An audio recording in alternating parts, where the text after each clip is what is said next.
Hello, আসসালামু আলাইকুম।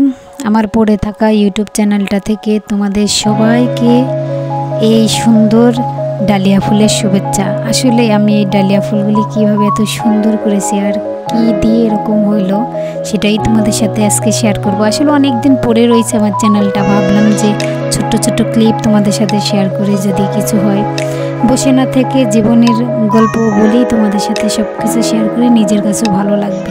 তো যাই হোক, আমি এখানে অনেক দিন থেকে প্রস্তুতি করে রেখেছিলাম যে খোসা কাশি দিয়ে একটুখানি জৈব সার তৈরি করবো, আর ওইটা দিয়েই আমার হচ্ছে আসলে অনেক দিন ধরেই আমি ভীষণভাবে চেষ্টা করি যে ফুল ফল যেটাই হোক আমি তৈরি করব নিজে, বা নিজে তৈরি করে জিনিসটা প্রয়োগ করলে অনেক ভালো, সেটাতে কোনো ফরমালিন থাকে না, খুব সুন্দর হয়।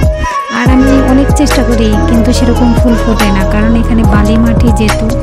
তো আমি এক কাজিনের বাসায় দেখছি উনি নিজেই এই সব জৈব সার তৈরি করতে, তো আমি যেহেতু চোখ দিয়ে কোনো কিছু দেখে বিশ্বাস করি, তো আমি দেখেছি যেহেতু ওইটা, তো আমি বানাইতেও আমার সুবিধা হবে, এজন্য আমি এখানে কিছু পেঁয়াজের খোসা, তারপর বিভিন্ন শাকসবজি নিয়ে জড়ো করতে লাগলাম এক জায়গায়।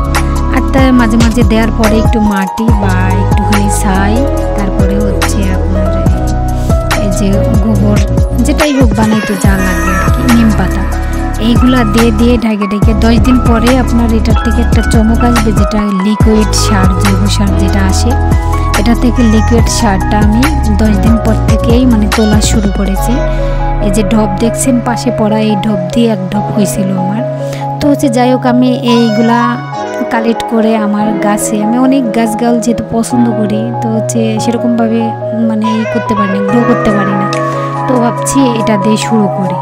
তো শুরু করলাম, জাস্ট কয়েকটা গাছ কিনে আনা হয়েছে, আর এই কয়েকটা গাছ আমার নিজেই বোনা হয়েছে শাকসবজি। তো হচ্ছে আমি সবজি গাছে 10 দিন পর কালেক্ট করার পর আজকে আমি 15 দিন হয়েছে এগুলো অ্যাপ্লাই করেছি গাছের ভিতরে।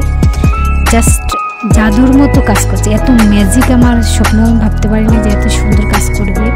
যে গাছে আমার ফুল 2টা একটা করতে, সেই গাছে আজকে হাজার হাজার ফুল, সেটা দেখে আমার যে মনটা একদম ভরে গেল। আসলে কষ্ট করলে কেষ্ট মেলে, এটা সবাই জানে, আমি সেটাতে সাকসেস হয়েছি। এই যে আমার ফুল দেখতেছো, তারপরে ফল গাছ যেটাই আছে সব কিছুই আমার ওই সারের কামাল। সার এমনই একটা জিনিস যেটা তুমি নিজে তৈরি করতে পারলে আর নিজে একটা কিছু করতে পারলে সেই আনন্দটা না বলে বোঝানো যাবে না। আর আমি সেটাই করেছি, আর এত সুন্দর ফুল ফুটেছে। আর এই গাছটা কিন্তু আমি অন্য জায়গাতে এই জায়গায় আয়না লাগাইছি, যেহেতু 2টা এক জায়গায় থাকলে ভালো দেখা লাগাইছি না, তা ওই সারের জন্য কিচ্ছু হয় নাই।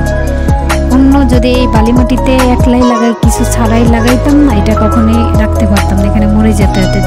তো যাই হোক, অ্যালোভেরা গাছ দিয়েও আমি একটা সুন্দর করেছি, সার বানাইছি, সেটা আমি আম গাছে প্রয়োগ করেছি।